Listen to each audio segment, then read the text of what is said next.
என்ன? ஏன் தக்குவாவை அல்லாஹ் கொண்டு வர வேண்டும்? இந்த நோம்புடைய காலத்திலும் இந்த தக்குவாவுக்கு என்ன தொடர்பு என்று சொன்னால், பசி. நோம்புனா நாங்க பசித்திருப்பது, தனித்திருப்பது, விழித்திருப்பது. பசித்திருக்க வேண்டும், தனித்திருக்க வேண்டும். அப்பதான் ஓத முடியும், ஏதாவது திக்கர் செஞ்சுட்டே இருக்க முடியும். கூட்டமாக வாழ்ந்தா என்ன செய்வோம்? எதை பத்தி பேசுவோம்? 4 பேர் ஒன்றாக அமர்ந்தால் எதை பற்றி பேசுவோம் சொல்லுங்க? அல்லாஹ் ரசூலை பற்றி பேசுவோமா? பேசுவோமா? பேசுவதற்கு வாய்ப்பே கிடையாது. ஒன்று உலகத்தை சார்ந்து பேசுவோம், அல்லது நம்ம தொழிலை சார்ந்து பேசுவோம், அல்லது நம்ம குடும்பத்தை சார்ந்து பேசுவோம், அல்லது மற்றவரை பற்றி பேசுவோம். இதுதான் நடக்கும்.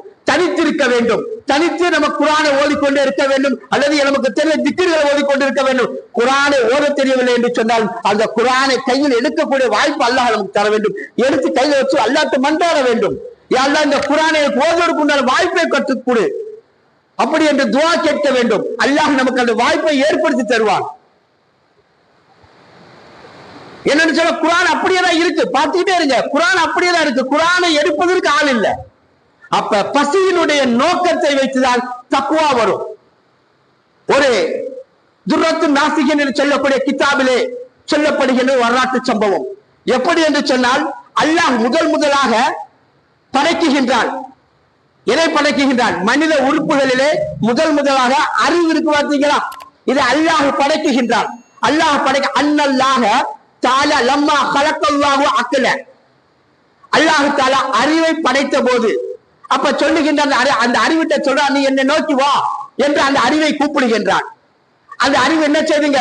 அல்லாஹ் சொன்ன உடனேயே தன்னை நோக்கி வருகின்றது. அல்லாஹ் பின்னாடி போ என்று சொல்லுகின்றான், திரும்ப அந்த பின்னாடி போய் விடுகின்றது.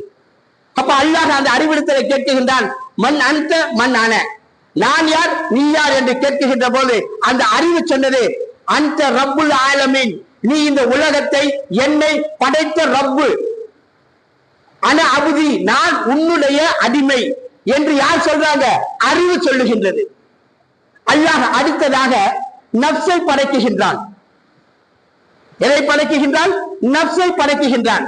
அந்த நப்சை படைத்து முடிச்ச உடனே அல்லாஹ் கூப்பிடுறான். அல்லாஹ் என்ன செய்யறான்? கூப்பிடுறான். இன்னைக்கு நம்ம பார்த்திருப்போம், பாத்தீங்களா? நம்ம வீட்டுல உதாரணமாக கணவன் மனைவிக்கு மத்திய சண்டையோ அல்லது பிள்ளைகளுக்குள்ள ஒரு சண்டையோ வந்துருச்சுன்னு சொன்னா, தகப்பன் மகனை கூப்பிட்டால் எப்படி காலையில் எப்படி உட்கார்ந்துருப்பான்? எப்படி கணவன் உட்கார்ந்துருப்பான்? எப்படி மனைவி உட்கார்ந்துருப்பான்? அப்படியே அந்த நப்சு என்ன செய்யுங்க? அல்லாஹ் எது சொல்லலாம்? முன்னாடி வா, அப்படி அல்லாஹ் கூப்பிடுறான். அப்படியே உட்கார்ந்து இருக்கு. பின்னாடி போ, அப்படியே உட்கார்ந்து இருக்கு. மன்தான, நீ யார் நான் யார் என்று கேட்கின்றார். அதுக்கு அந்த நப்சு சொன்ன வார்த்தை என்ன தெரியுமா?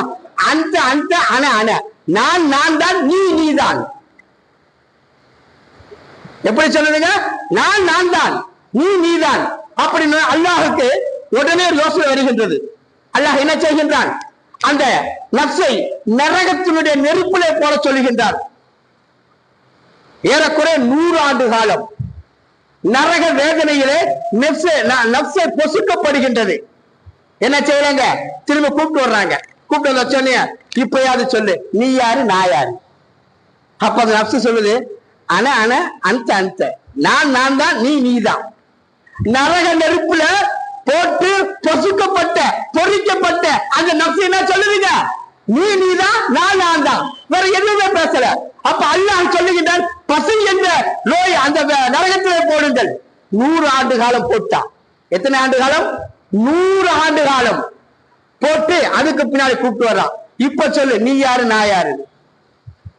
ஆனா அபுதி லைஃபுன் அந்த ரப்புல் ஆலமீன், நீ என்னை படைத்த இந்த உலகத்தை படைத்த ரப்பு, நான் உன்னுடைய பலகீனமான அடியான். எப்படி சொன்னது? பசிக்கு. அந்த பசியினுடைய தாக்கம் எதை கொண்டு வருகின்றது? அப்ப நப்சை கட்டுப்படுத்த வேண்டும் என்று சொன்னால் பசி என்ற ஒரு சாட்டையால் தான் அடிக்க முடியும். இல்லை என்று சொன்னால் தொடக்கூட முடியாது. அப்ப நமக்கு தக்குவா வரல, நாங்களும் பசித்துல காலையில இருந்திருக்கோம். அல்ஹம்துலில்லாஹ். நமக்கு ஏன் பசி வேலை செய்யல? நமக்கு ஏன் வேலை செய்யல? பஸ் சொல்லுங்க. நோம்பு திறக்குகின்ற போது எப்படி நோம்பு திறக்கிறோம்? அல்லாஹ் அக்பர். வெளியே சொல்லக்கூடாது. 3 நேரம் சாப்பிடக்கூடியவருக்கு கேள்வி கிடையாது. ஒன்று நோன்பாளி சக நேரம் சாப்பிடக்கூடியவர்களுக்கு நோம்பு திறக்கக்கூடியவருக்கு, அல்லாஹ்வுடைய பாதையில் போர் செய்யக்கூடியவருக்கு, இந்த 3 நேரம் சாப்பிடுறாங்க. அவங்க எவ்வளவு வேண்டாலும் சாப்பிட்டுக்கலாம், எந்த கேள்வியும் கிடையாது. அதனால நாங்க வெரைட்டியாக வச்சுக்கிட்டோம். முன்னாடி சட்டி கொற்றால கஞ்சி, வாழைப்பழம், தயிர், வடை கிடைக்கிற எல்லாத்துக்கும் முன்னாடி வச்சிடறோம். அப்ப நப்சு சும்மாவா இருக்கும்? ஒரு நேரம் சாப்பிடாம இருக்கீங்க. மற்ற மாதங்கள் செலவை விட கவனித்து பாருங்களேன். நோம்பு காலகட்டம் எப்படி 2 வடை வச்சா 1 வடை வேணுமான்னு கேட்டா முதல் கைத்துக்கு